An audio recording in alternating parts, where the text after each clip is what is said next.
Saludos amigos y amigas, ¿qué tal? ¿Cómo están todos ustedes? ¿Cómo les va?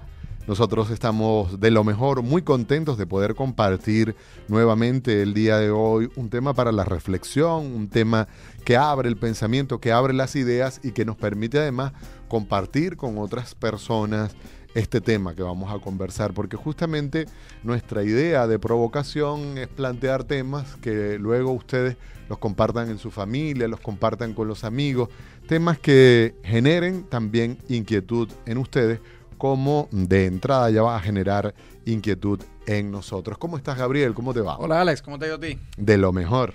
Vale recordar, Alex, que nuestros programas de los miércoles están en Facebook.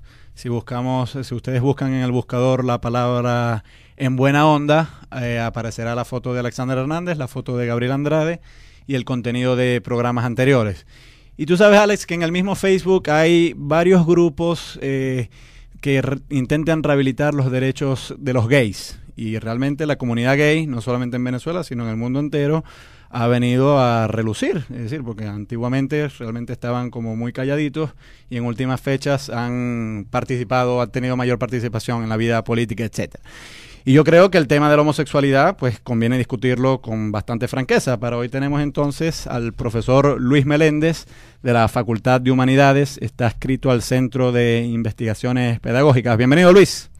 Bueno, muchas gracias. Yo estoy acá para compartir con ustedes algunas ideas sobre el debate general que se está generando en América Latina y, por supuesto, a la luz de los planteamientos de otros continentes acerca de lo que es el fenómeno de la homosexualidad visto desde una mirada más que todo sociológica, antropológica y también psicológica. Da la impresión que el tema de la mirada de la homosexualidad fuera un tema como novedoso, es decir, como decía Gabriel, de un tiempo para acá como que ha habido mayor información o los mismos sectores homosexuales han asumido posiciones más públicas e incluso han hecho que este tema esté muy presente. Ahora, esto históricamente... Ha habido gays toda la vida. Ha habido gays homosexuales vale decir, por ejemplo, toda la vida, y en ¿no? todas las regiones del mundo. Una de las cosas que dijo el presidente de Irán en una ocasión fue que en Irán no había homosexuales y realmente eso fue objeto de burla. O sea, la gente se le rió en su cara por decir semejante cosa. Todos los pueblos del mundo han tenido cierta población homosexual. Pero yo creo, Luis, que conviene colocando las cartas sobre la mesa, aclarando propiamente qué es la homosexualidad. ¿Cómo podemos definir a una persona homosexual? Bueno, yo creo que en principio nosotros podríamos tomar la posición de la semiótica en general acerca de lo que es el análisis de las palabras. Sería un poco atrevido y discriminante asumir que una persona es estrictamente homosexual, sencillamente porque tenemos que reconocer que las palabras conllevan significaciones sociales y esas palabras están cargadas de múltiples formas de comprender los significados de esa palabra. De tal manera que no podemos ser sujetos a la dominación cultural de lo que es el calificativo o la categoría homosexual. Considerando un poco la pregunta, hay que aclarar dos cosas. Uno, lo que significa la homosexualidad como fenómeno humano y social, y otro, lo que significan las prácticas homosexuales. Creo que el fenómeno humano, en términos sociológicos y antropológicos y por supuesto psicológicos y políticos, nos lleva a pensar en una forma de sentir, en una construcción de subjetividades y en una forma de generar identidades sociales. Sin necesariamente incurrir en actos sexuales. Sí, ahí estamos entendiendo que la homosexualidad es un fenómeno político que está generado en las conciencias colectivas y que no exclusivamente tiene que concretarse en una práctica genital ni en una práctica corporal. Por supuesto, las palabras son cuerpos, como lo plantearían otros teóricos, y la palabra, por supuesto, es discurso, como se plantearían también en el análisis desde la perspectiva de los comportamientos. Sin embargo, la palabra homosexual lo que nos lleva a pensar es en una relación intersubjetiva de algo que está asociado dentro de un mismo contexto de la sexualidad. Es decir, nosotros ahorita somos 3 hombres, somos 3 masculinos y estamos en una relación homosexual. No con esto quiere decir que nosotros estamos practicando unas actividades homosexuales. o por lo menos prácticas sexuales. Es decir, que cuando hablamos de la sexualidad estamos hablando no del tema de la genitalidad, sino del relacionamiento humano en general. En términos generales, sí, y creo que por allí deberíamos empezar a generar un debate, sobre todo sociopolítico, porque nosotros tenemos instituciones donde por decisiones tradicionales o institucionales, como por ejemplo un colegio que decida asumir una forma de educar con un solo sexo, por ejemplo, o los colegios para los varones o el colegio para las chicas, esos son construcciones homosexuales acerca de la educación.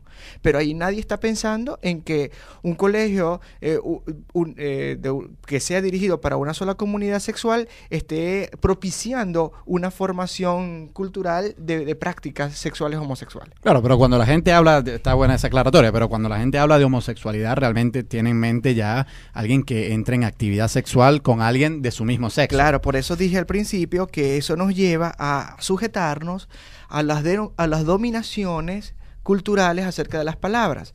Es decir, ya la misma palabra homosexual nos lleva a pensar de que estás teniendo un despliegue de actividades físicas, genitales, que te llevan a categorizarte dentro de ese grupo. Sin embargo, yo quiero plantear que la apertura del concepto hay que generarla para que el debate sea visto no solamente desde una perspectiva fisiológica y genital, sino también de una perspectiva espiritual, política, económica y todo esto. Porque indiscutiblemente, por ejemplo, que tengamos en el mundo una gran predominación de presidentes masculinos, estamos hablando de que estamos entendiendo entonces, o podemos comprender, que el mundo está dirigido por una filosofía homosexual. Y eso no tiene nada que ver que los presidentes tengan prácticas sexuales internamente, sino que el pensamiento que se genera intersubjetivamente está dirigido desde un mundo parcial de la sexualidad, que en este caso que es el mundo de los masculinos. Ahora, pero si eso es así, entonces ¿cómo un homosexual se diferencia de un heterosexual? Que en la concepción tradicional, heterosexual es aquel que tiene actividad sexual con alguien que no es de su sexo. O sea, un hombre con una mujer o una mujer con un hombre. Exacto. Es ahí el dilema de todo lo que tiene que ver con la diferenciación. Y la diferenciación proviene, por cierto, de todo un enfoque. Lo que busca es cosificar los cuerpos y decir, bueno, esto pertenece aquí y esto pertenece allá. De tal manera que sería muy interesante incluir en la discusión la perspectiva de Judy Butler acerca de lo queer, ¿ok? Las teorías queer, el planteamiento del queer y allí plantear o exponer el tema del debate del género. Ya el género, el concepto género, es un concepto que más bien nos categoriza y nos cosifica. Y nos pone en un límite en unas barreras muy determinadas para poder entender que una persona que nazca con una genitalidad X o con una genitalidad Y tiene que comportarse de una manera predeterminada.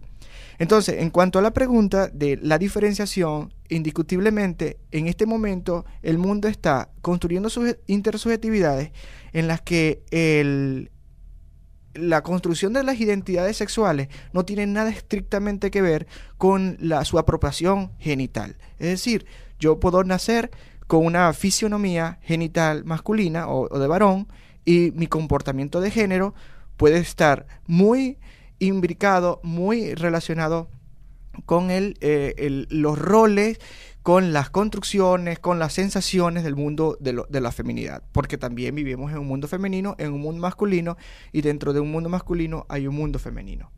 Ahora, esta relación, incluso que ya nos viene de dónde venimos de un padre, venimos de una madre, tenemos una relacionalidad, un comportamiento de infancia que hemos sido creados tanto por una mujer como por un hombre.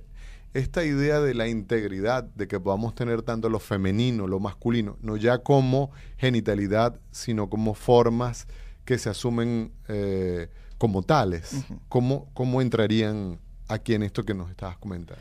Es allí donde las intersubjetividades se construyen en una imposibilidad de diferenciación. O sea, no podemos generar una diferenciación exacta desde el punto de vista, por llamarlo de un modo predeterminado, en cuanto a las formas de sentir y a las formas de ser.